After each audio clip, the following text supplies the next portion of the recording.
Hi, thank you for letting me be here. I'm Alexandra Morton, and I came to this beautiful archipelago 23 years ago to study killer whales. As a result, for the last 20 years, I've been living amongst your salmon farms, your sites long before Cermaq owned them. At first, I thought salmon farming was a good idea. I thought it'd be good for my community and good for the wild salmon. But now, I feel differently. My community is dying of salmon farming, along with our fish. I no longer study whales because there are no whales. I study sea lice around your salmon farms. Aquaculture has fed people for 10,000 years, but farming salmon, a carnivore, that breaks fundamental natural laws. Because salmon are nomads, and thus the youngest fish never meet the oldest fish. This breaks the cycle and prevents disease from harming their populations. When adult Pacific salmon return to our coast to spawn, they all die. So in spring, the newly born salmon enter a sea washed clean by the tides all winter. But your fish farms break these important natural laws. They're feedlots, holding as many salmon as possible, fattening them as fast as possible, in the least expensive way. No one today would place a chicken farm among wild geese and ducks. We know this spreads avian flu with severe consequences to humanity. But your farms are placed in areas of this archipelago where the currents flow right through them. And so it's the same thing.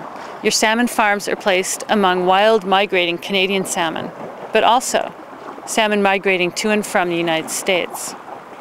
I've studied the plague of sea lice around your salmon farms for 7 years now. I'm director of a research station where they are studying the sea lice around your salmon farms. And I'm working with the Canadian federal government studying the sea lice around your salmon farms. Your mainstream farm in the Birdwood Islands is at the heart of a wild and beautiful archipelago. Entire rivers of young wild salmon pour through and along the nets of your pens. But my colleagues and I have found that up to 95% of the young salmon that are swimming by the nets of your farms are dying of sea lice.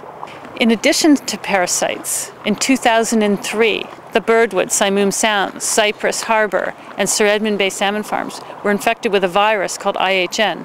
This virus kills wild salmon and herring, and yet our herring were migrating through it. You sold fish from these pens to the market. When I tried to take your Birdwood farm to court for releasing sea lice, a lawyer assigned by the provincial government let you go on a technicality. However, he stated that, in his opinion, sea lice from your Birdwood farm was killing a population of wild salmon. Canada really needs its wild salmon.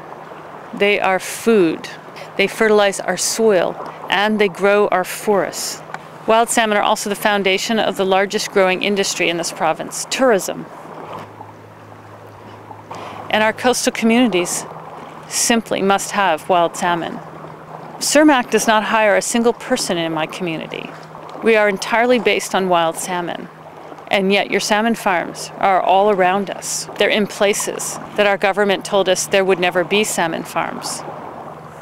Today, the impact of humanity on our Earth is so severe, we now know we have permanently damaged our world, us. It is surely a crime to kill off a world-class food resource, the wild salmon. Wild salmon are the bloodstream of the Eastern Pacific. They are our future. I see them as sacred and offer them a blessing every spring in the Birdwood Islands to wish these tiny silver fish safe passage to sea and home to us. You don't need to kill our wild salmon, do you? I mean, I fear that you want to own the market. I wonder if it would be better for Cermaq if there were no wild salmon left to sell. But you should be aware there's an army of young scientists working around your salmon farms today, and we will bring the weight of this to bear where it belongs. British Columbia needs wild salmon, and we cannot afford to stand quietly and watch the destruction of what belongs to our children, and ultimately, your children too. If you must farm salmon, tell your Canadian managers to lead the way in building better technology just to separate your fish from ours. Make sure that when you get tired of farming salmon in British Columbia, that there's something left for us. There's solutions to this, but it's up to you, the shareholders, to make the decision. Thank you.